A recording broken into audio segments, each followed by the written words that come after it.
And now, it's time for another Dice Tower review with Tom Vasel. Hey folks, today we're here taking a look at Manimals, which sounds like a bromance movie a little bit. I think it's called Manimals? Manimals? I read Manimals. I think you're right. Who knows? Okay, anyway, this is a game about, it's an educational game about knowing characteristics of animals, which, okay, listen, seriously, do not turn the video off, because you'll be tempted to. Don't go yet. Educational games don't sound interesting, but this one is. Let's show you.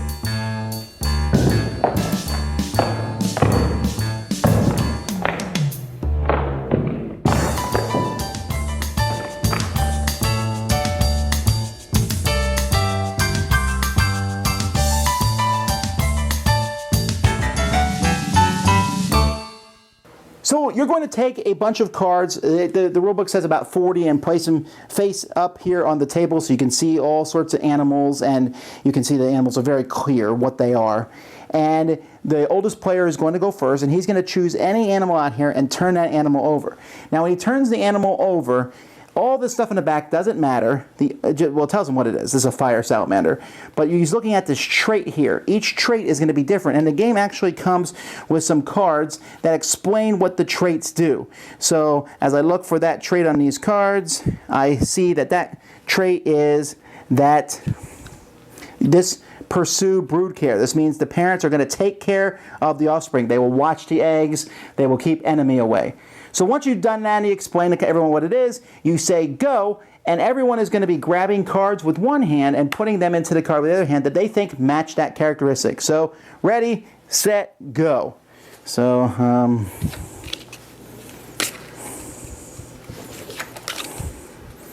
we're just reaching around the table and grabbing animals that we think protect their young.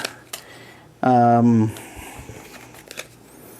we keep going until everyone stops.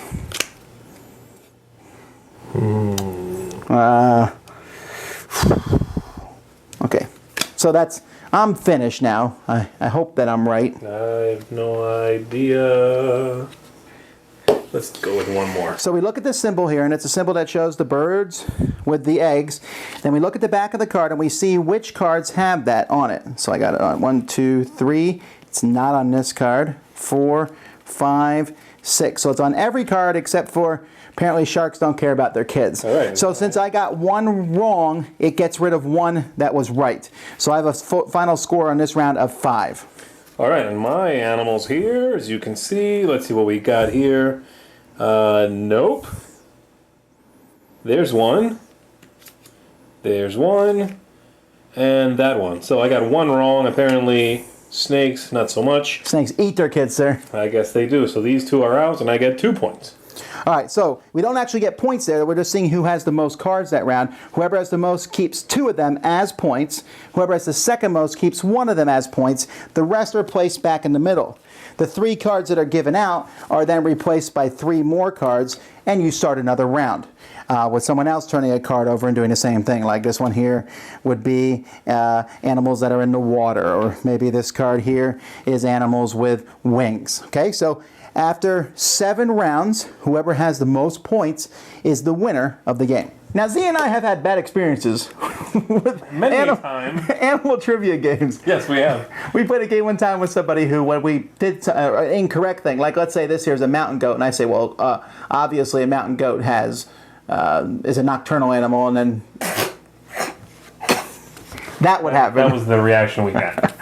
But in this game, it's really interesting because you're playing at the same time. So there's a speed element to it, but the speed element, which is something I'm normally not a big fan of, is tempered by the fact that you're trying to figure out which one is which, and you're guessing, and so that will slow you down, and you're looking around and grabbing stuff. Yeah, I think it's interesting. I think the speed element, while being a part of it, doesn't make the game just a speed game. You have to think through what you're doing. It's not about blue, grab the blue thing the fastest, you know. It's that 2-step process that makes it interesting and makes it an amazing teaching game. Most teaching games, like you were saying, are just not fun. They're a chore. They're an assignment designed to teach something. But this game is still a game that can be very educational. I really was impressed with that. I think the game is just a smart design, you know, while being very light with the rules, but charismatic and interesting and really neat. Love the artwork, you know. Everything just works.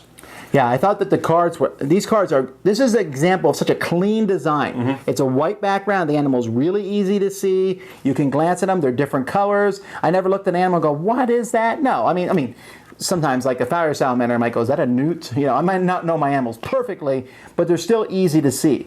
I played tested this with my kids and they really enjoyed it. I was wondering how it would work with different ones, but even the smarter older kids still didn't know everything about everything. You know, they might say, oh, a ladybug protects their young. Guess what? They don't. So there's those ones thrown in there. So you're sitting there and everyone's like, pause a little bit, and someone will grab the fox and say, I think this is one, but they're not sure. And in fact, you can take the speed element out. You can say, Z chooses one, then I choose one, then the next person. You can go with each person choosing a card or passing. That's one of the variants in the game, so you can choose to do that if you really don't like the speed idea. And that actually isn't a bad thing to do. That's great. In fact, I might even do that with kids because it would work out just as well. So kids are having fun. They're looking at this. The game does kind of beg for more. It does. And if I'm not mistaken, there might be more releases than this one. I believe they've released several sets now. I would love to see those and mix them together. That gives you a big pile of animals because really, and then there's hundreds and hundreds of different animals. So, right. But either way, this is a very small box. Well, every game from this company. Adlung-Spiele. Yeah, every game from them is very small, and sometimes their games are misses. They're just too small to make a dent. But this one, I was very surprised at. I did not expect to like it, but I thought it was very good. I did too. I enjoyed it quite a bit. Dice Tower Judgment, approved. Thanks so much for watching the Dice Tower videos. Find more great videos and reviews, as well as our top-rated audio podcast at Dicetower.com. You can also find other great shows at Dicetowernetwork.com. I'm Eric Summerer, and you've been watching The Dice Tower. The Dice Tower is sponsored by Cool Stuff Inc., where you can find great games for great prices. Cool stuff in stock. Check them out at CoolStuffInc.com. Stefan, shut the door. There? There.